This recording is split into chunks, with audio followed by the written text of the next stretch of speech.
Hello friends, तो आज हम पढ़ने वाले हैं हजार्ड वेस्ट। देखिए, जो भी एफआरओ में फॉरेस्ट रेंज ऑफिसर जेपीएससी में रखने वाले हैं ऑप्शनल में एनवायरमेंटल साइंस, तो उसके लिए एफआरओ यानी फॉरेस्ट रेंज ऑफिसर का हमारा क्लास चल रहा है। ठीक है, आप देख सकते हैं उसको प्लेलिस्ट में जाके। एसीएफ की क्लासेस जल्दी आ जाएंगे। ठीक है, तो देखिए आज हम पढ़ने वाले हैं हजार्ड वेस्ट मतलब खतरनाक अपशिष्ट, जहाँ पे ये जो है मैं आपको बता दूँ पेपर 1 में एनवायरमेंटल साइंस में पेपर 1 में जहाँ पे इन्वायरमेंटल पॉल्यूशंस का सेक्शन है वहाँ पे ये हजार्ड वेस्ट भी है। और पढ़ना है आपको 3 डायमेंशंस में, एक है कॉज, इफ़ेक्ट और प्रिवेंशन। ठीक है, तो कॉज मतलब कारण क्या है हजार्ड वेस्ट का यानी खतरनाक अपशिष्ट का, और इसका प्रभाव क्या है और इसके नियंत्रण के उपाय क्या हैं। तो देखिए, खतरनाक अपशिष्टों के कारण, प्रभाव और रोकथाम 3 डायमेंशंस पर हम पढ़ने वाले हैं। पहले हम जान लेते हैं खतरनाक अपशिष्ट है क्या। देखिए, खतरनाक अपशिष्ट एक ऐसा अपशिष्ट होता है खतरनाक अपशिष्ट जो अपने गुणों जैसे कि विषाक्तता यानी टॉक्सिसिटी है ना, ज्वलनशीलता, संक्षारकता या प्रतिक्रियाशीलता के कारण मानव स्वास्थ्य या पर्यावरण के लिए गंभीर खतरा पैदा कर सकता है। यही है खतरनाक अपशिष्ट। खतरनाक अपशिष्ट को आप अन्य अपशिष्टों से अलग कर सकते हैं। किन आधार पर? तो इन चारों आधार पर। ठीक है, कि खतरनाक अपशिष्ट विषाक्त होते हैं, ज्वलनशील होते हैं, संक्षारक होते हैं और प्रतिक्रियाशील होते हैं।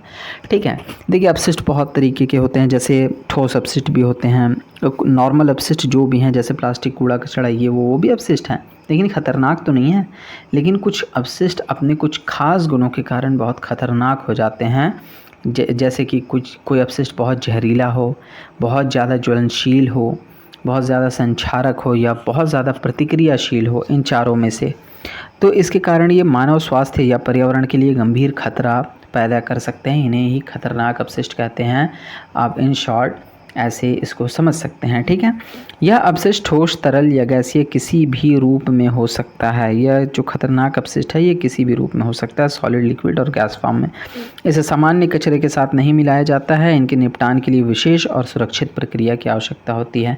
इनको निपटाने के लिए अन्य अपशिष्टों की तरह इनको नहीं निपटा दिया जाता है। ठीक है, कि कहीं भी डंप कर दिए, कहीं भी फेंक दिए, नहीं, तब तो ये खतरा पैदा कर देगा एनवायरनमेंट के लिए भी, और एनवायरनमेंट में जो भी लिविंग थिंग्स हैं उनके लिए भी ये खतरा पैदा कर सकता है। इसलिए इनको निपटाने के लिए खास क्रियाविधि अपनाई जाती है ना।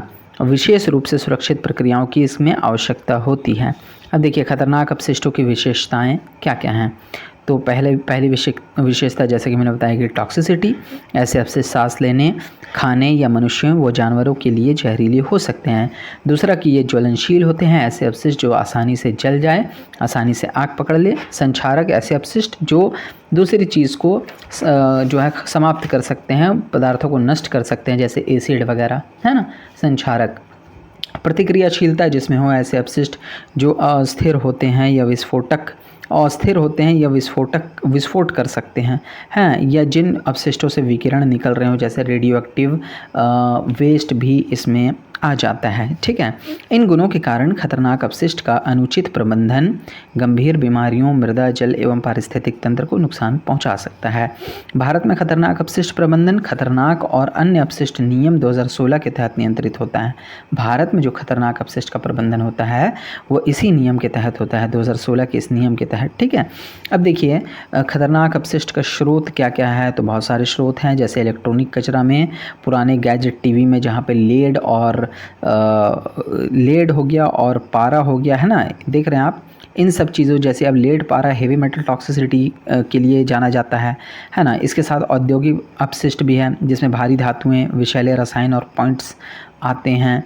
जैव चिकित्सा अपशिष्ट में अस्पतालों से संक्रमित पट्टियाँ, सुइयाँ, सिरिंज वगैरह आते हैं, और अन्य उपकरण, है ना, जो कि अस्पतालों में यूज़ होकर के फेंके जाते हैं, जो कि खतरनाक अपशिष्ट की ही श्रेणी में आते हैं, क्योंकि अगर इनसे कोई संपर्कित होता है तो अगर कोई संक्रमण वाले रोग होंगे तो उनको जो टच कर रहे हैं व्यक्ति, उनमें वो रोग ट्रांसफ़र हो सकता है। ठीक है, तो वो भी एक खतरनाक अपशिष्ट है। घरेलू खतरनाक अपशिष्ट क्या है, तो केमिकल क्लीनर, बैटरी से जो लेड वगैरह निकलता है वो।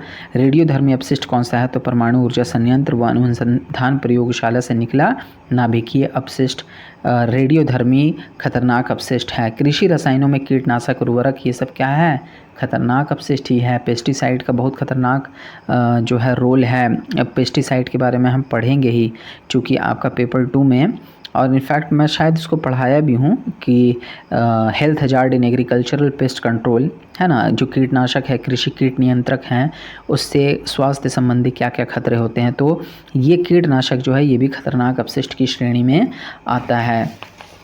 इनमें रेडियोधर्मी अपशिष्ट विशेष रूप से खतरनाक होते हैं जो परमाणु ऊर्जा, है ना, संयंत्रों व अनुसंधान प्रयोगशालाओं से निष्कासित होते हैं।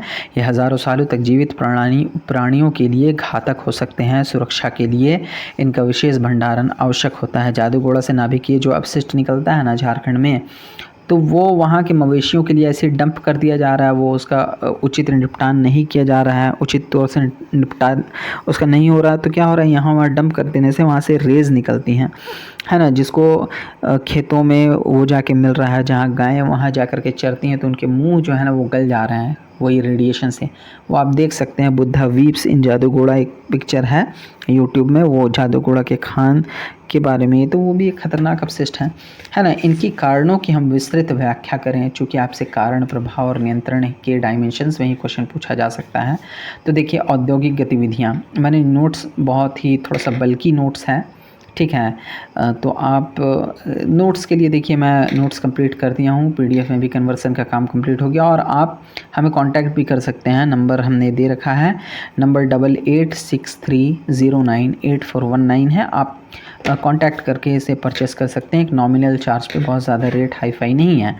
तो देखिए, औद्योगिक गतिविधियां खतरनाक अपशिष्टों के सबसे बड़े उत्पादक हैं। उत्पादन प्रक्रियाओं के दौरान कई जहरीले व हानिकारक उप उत्पाद बनते हैं, ठीक है। अब जैसे देखिए, पेस्टिसाइड ही किसी फैक्ट्री में बनता है ना, तो वहाँ से बहुत ख़तरनाक जो बनने की प्रक्रिया में चीज़ें शामिल होती हैं, उनका रेसा मतलब कि निष्कासन किया जाता है नदियों नालों में, और वो बहुत ही ख़तरनाक, चाहे वो गैसियस फॉर्म में हो चाहे लिक्विड फॉर्म में हो, बहुत ही जहरीले वो होते हैं। इनफैक्ट मैं आपको बताऊं, हमारे घर के बगल में ही एक फैक्ट्री है, पेस्टिसाइड का फैक्ट्री है। वहाँ से जो अपशिष्ट निकलता है उत्पादन प्रक्रिया में, उसका यूज़ होता है, और वहाँ से वो जो उत्पादन प्रक्रिया में जो अपशिष्ट निकलता है ना, उसे वो एक पानी में मिल गया था बगल के ही एक नदी नाले में, और उसको उस पानी को जाकर के 4 गायों ने पिया, और चारों की चारों गायें जो हैं मर गई वहाँ पर, है ना। तो आप समझ सकते हैं ये खतरनाक अपशिष्ट है, समझें। तो औद्योगिक गतिविधियों द्वारा रासायनिक अपशिष्ट, खतरनाक अपशिष्ट जो निकलते हैं वो कौन कौन से हैं, तो रासायनिक उद्योग, हर उद्योग को सेक्शन वाइज मैंने बांट के बताया कि कौन कौन से उद्योग से कौन कौन से खतरनाक अपशिष्ट निकलते हैं। जैसे देखिए, फार्मास्यूटिकल उद्योग से क्या निकलता है ना, दवा वाले निर्माण से, तो दवा उत्पादन में उपयोग किए गए रसायन, प्रयोग के बाद बचे हुए अपशिष्ट, ये सब क्या है, खतरनाक अपशिष्ट हैं। पेट्रोलियम उद्योग में भी निकलता है तेल शोधन व गैसोलीन उत्पादन के दौरान, है ना। इसी तरीके से मैंने बताया इधर भी। उसके बाद घरेलू और वाणिज्यिक स्रोत से कौन कौन से खतरनाक अपशिष्ट निकलते हैं, तो ये हैं, ठीक है ना।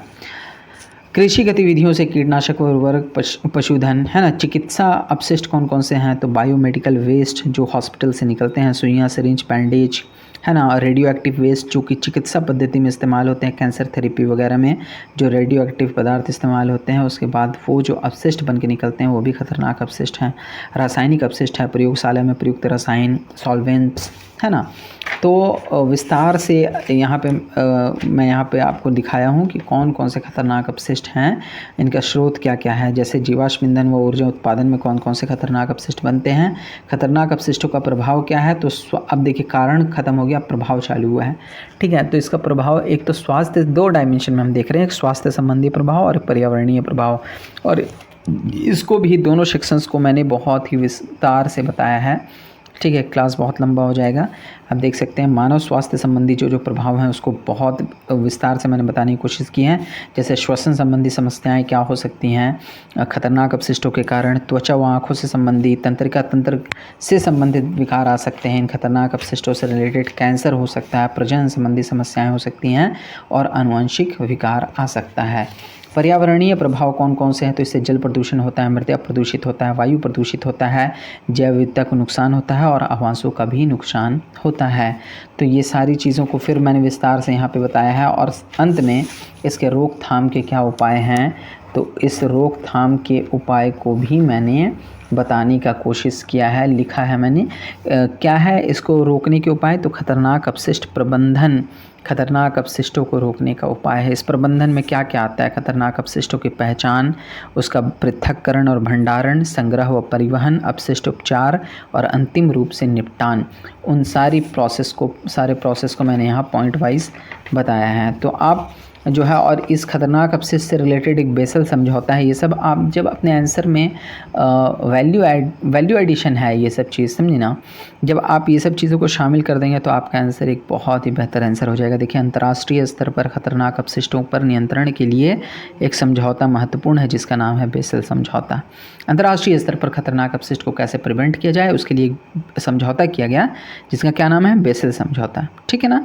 ये 89 में आया, 92 में लागू हुआ, 135 देशों के द्वारा हस्ताक्षरित ये समझौता है। इस समझौते का उद्देश्य खतरनाक अपशिष्टों का उत्पादन कम करना है, उसका निपटान उसके उत्पादन स्रोत के समीप करना है और परिवहन को कम करना है।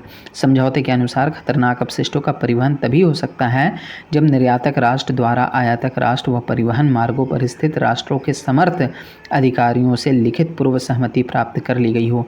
जो हजार्ड वेस्ट है यानी खतरनाक अपशिष्ट हैं, वो एक देश से दूसरे देश में ट्रांसफ़र तभी हो सकता है जब दोनों देशों की सहमति हो और उस रास्ते के सारे देशों की सहमति हो जहाँ जहाँ से ये गुजरेगा। तो ये इतना डेंजर चीज़ है, बेसल समझौता इससे रिलेटेड है। तो आप हमसे कांटेक्ट करके नोट्स भी ले सकते हैं और आराम से अपनी तैयारी करिए। मिलते हैं किसी नेक्स्ट वीडियो में। Thank you. Please subscribe, please share, and please like.